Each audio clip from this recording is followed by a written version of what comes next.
I'm Nigel Cooper, and today I'm going to be taking a look at the Yamaha DTX-Multi 12, or M12 as I will refer to it from here on out.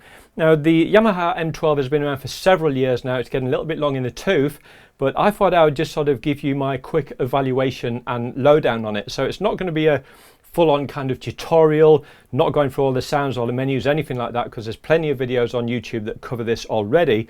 So what I'm going to do is I'm just going to give you my thoughts on it, the pros and cons. So I'm going to start off with the pros.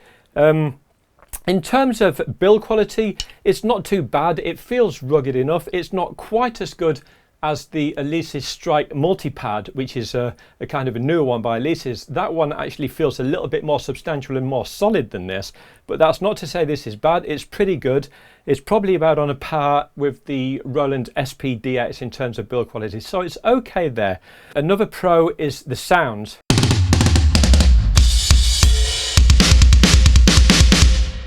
It's pretty good with the sounds. You've got loads of presets in it. I think there's something like 50 preset kits and a load of user assignable ones that you can sort of customize your kits as well.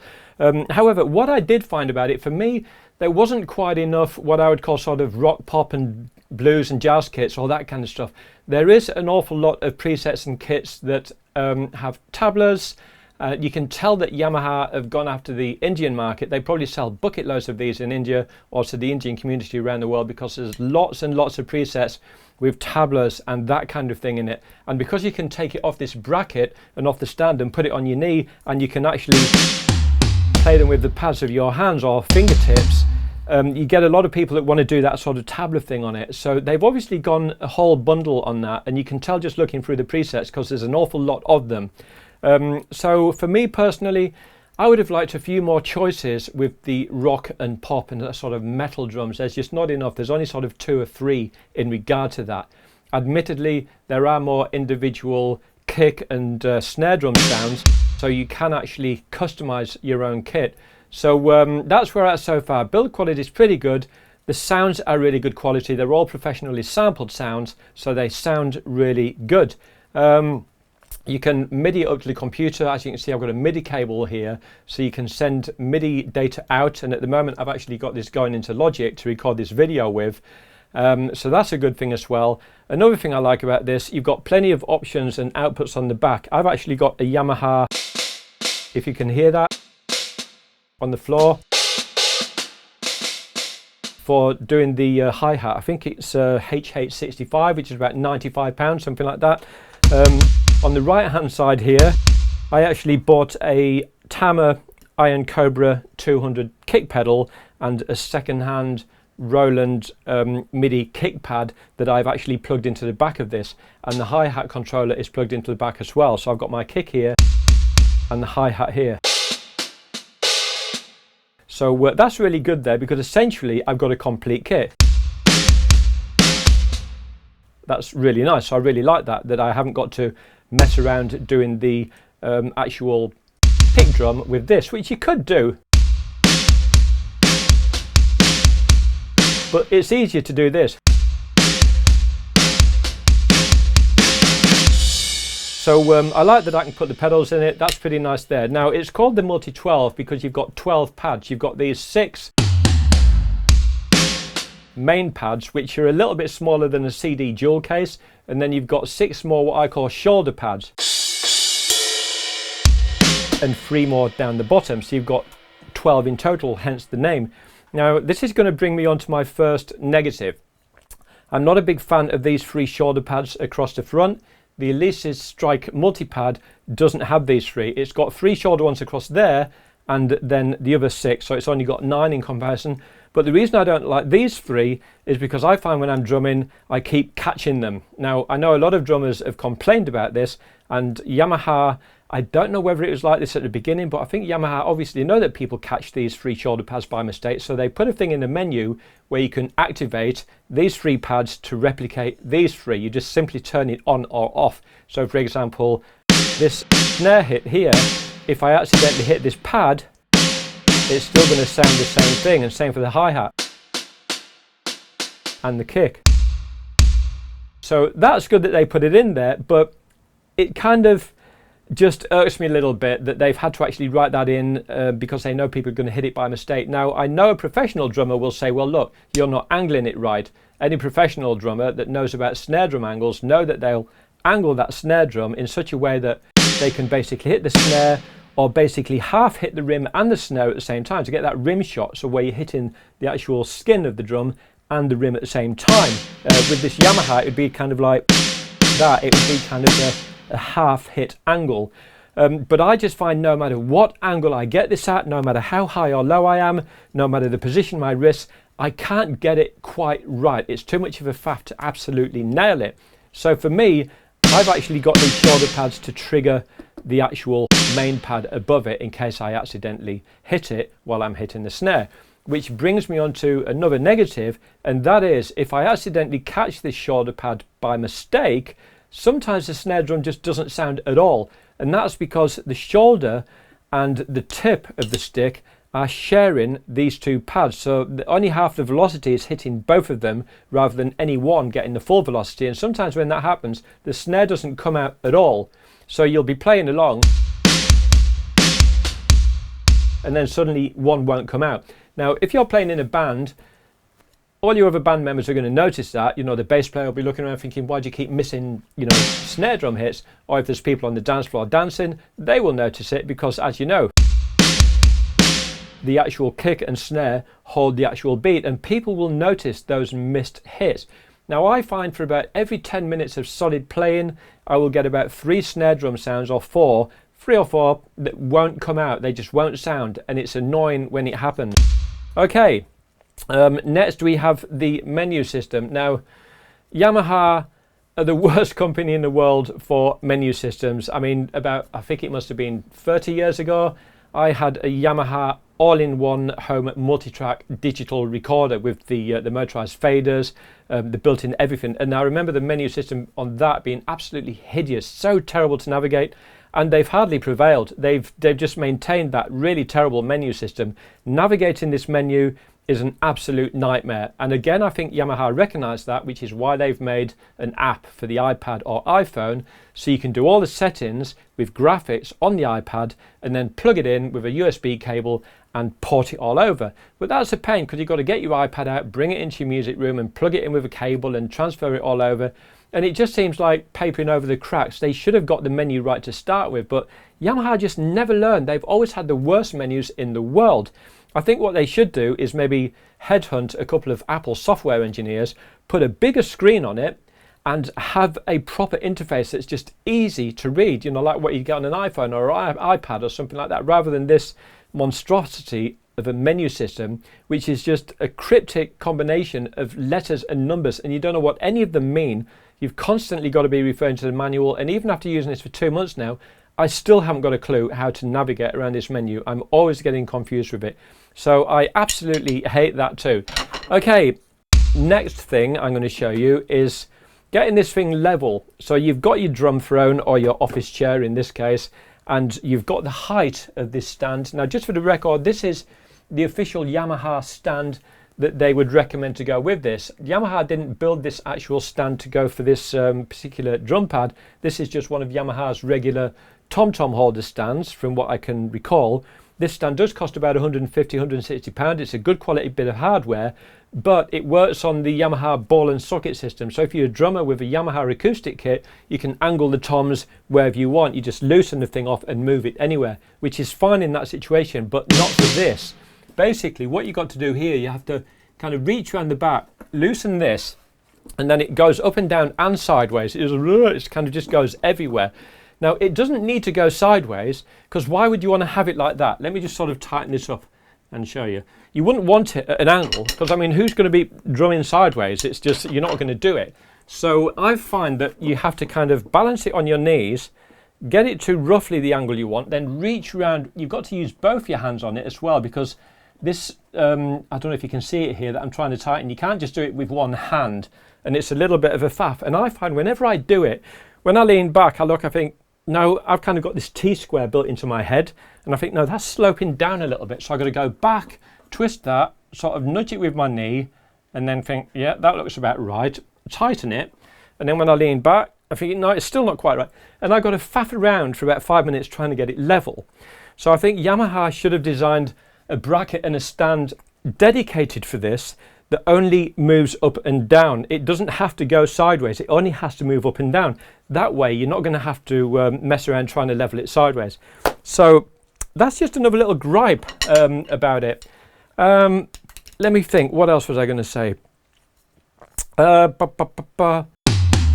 Yeah, I think that's about it.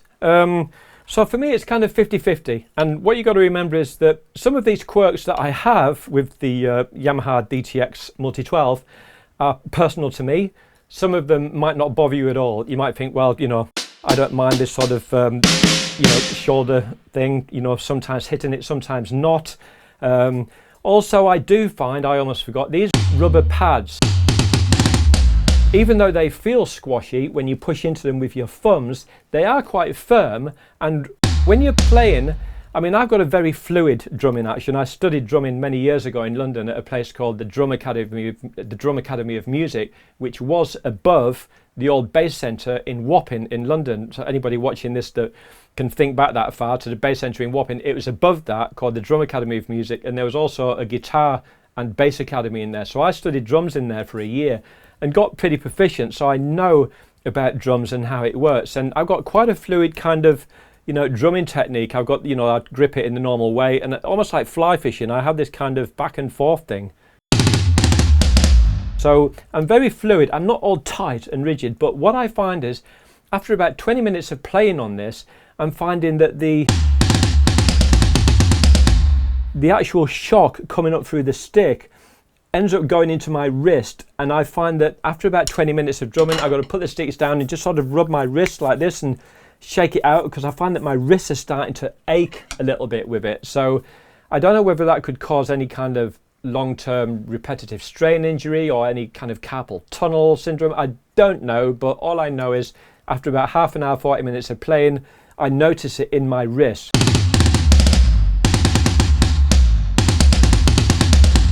It's okay now, but if I was to play along, you know, in a set for 40 minutes or an hour, my wrist would definitely be aching.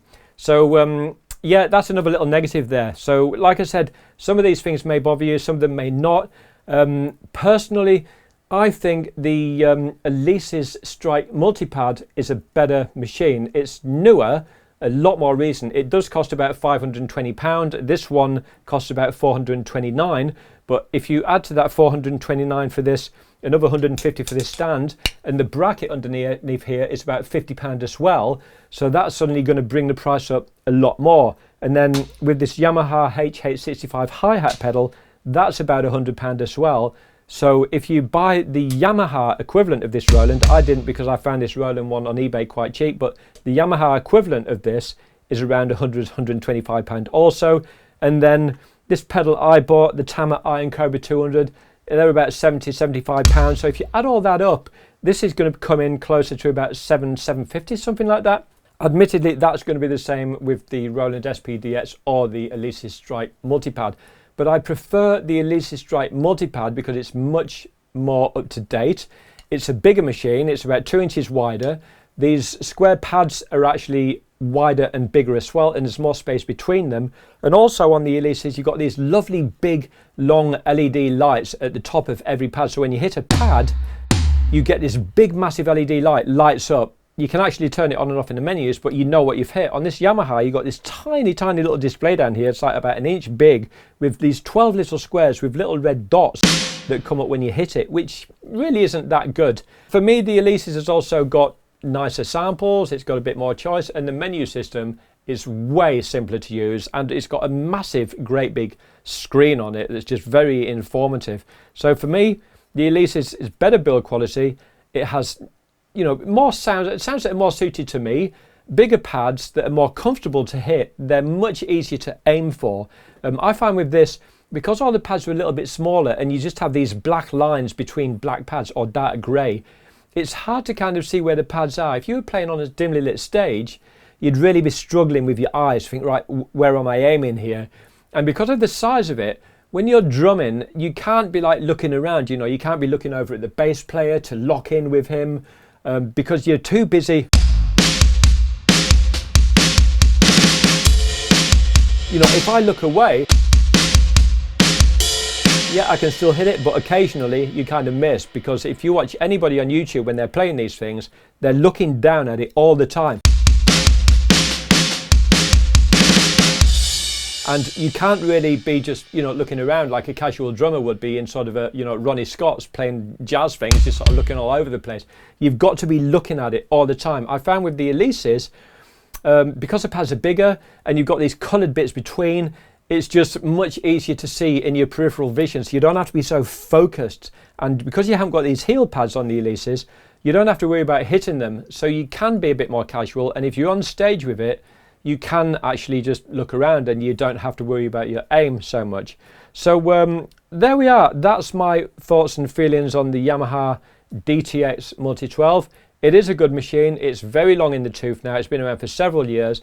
It's in dire need of replacement, but then again, you could say the same about the Roland SPDX. That's been around for a long time as well, apart from the red version that sort of came out a few years ago. But this definitely needs upgrading for a more modern system. And for me, I would like Yamaha to lose these 3 shoulders off the front. We don't need them because you've got 9, and if you've got the hi-hat pedal and the kick, you've basically got more anyway. Bigger pads with the light show that the Elises has in it to make it easier. Please, a menu system that's easy to navigate with graphics rather than all this cryptic stuff. And just more choice of sounds, frankly, and just more up to date. That's what it needs. Are Yamaha going to do it? I don't know. I'm actually doing this evaluation of this in February 2022, and with all the global crises, with COVID, factories running at lesser staffs, chip shortages and one thing and another, I can't imagine Yamaha doing anything anytime soon. And given that this has been around for years now, and the M12 is not exactly one of Yamaha's best sellers. Yamaha are really not bothered about it. They've forgotten about it. They still sell a few here and there, but it's hardly a bestseller. It's not something they're interested in promoting anymore. So I can't imagine Yamaha spending money on research and development, building a better one to replace this. Probably not for a couple of years, if that, but I guess time will tell. So for me, I'd still rather have the Elises, but I just must point out that the Elises has been known to have reliability issues. I actually bought 2 and had to return them both to the shop, because the first one I had, when I was basically hitting the snare, even at this speed, you know, not exactly quick, but at this speed, not all of the sounds were coming out. Sometimes 2 out of 3 would come out, sometimes 3 out of 3, so you'd kind of have this, you know, that kind of thing going on, really hitting it slowly. It was a faulty one because I got a replacement one, and the replacement one didn't do it. It was fine. However, the replacement one had a Duff USB port. It's got a USB socket on the back that you can plug a memory stick into for doing firmware updates. So when I plugged it in to do the firmware update, unlike when I did the first firmware update on the first Elises that I bought, which went fine, when I did it on the second one, it just came up with a big error on the screen saying faulty USB port. Contact the Elises dealer. So it had a Duff port. So both of those with Duff out of the box, brand new from the get-go. And I've heard that quite a lot of these Elises products are Duff out of the box. So yeah, just be aware of that. You might strike lucky and get a good one. I don't know if Elises have done anything to fix the quality control on the production line to kind of stop these Duff ones coming out. I hope they have, because otherwise they've missed the trick, because for me the Elises Strike Multipad is the best one. It's better than this, and it's better than the Roland. It's just a really good machine, bar those reliability issues. So if you get one, make sure it's all fine within 28 days. Make sure you buy it from a dealer who's going to be prepared to exchange it and not just send it back for repair. You don't want that, because I wouldn't be overtly confident on the Elises sort of, you know, repair service in the UK at least. I don't know what it's like the rest of Europe or America, but in the UK I've heard it's questionable and can take some time, so just be aware of that. So finally, back to the Yamaha Multi 12. Would I recommend it? Yes and no. It's 50-50. I'd rather take a punt with the Elises and hope I get a good one that isn't going to be unreliable. I haven't gone out and bought a third one yet. I got put off it. So there we are. This is the Yamaha DTX-Multi 12. There's plenty of YouTube videos on the web that basically show you through the menus and show you the various sounds. But I just figured that I'd give you a quick pros and cons lowdown. There we go. I'm Nigel Cooper. Thanks for watching, and I hope to see you again soon. Bye for now.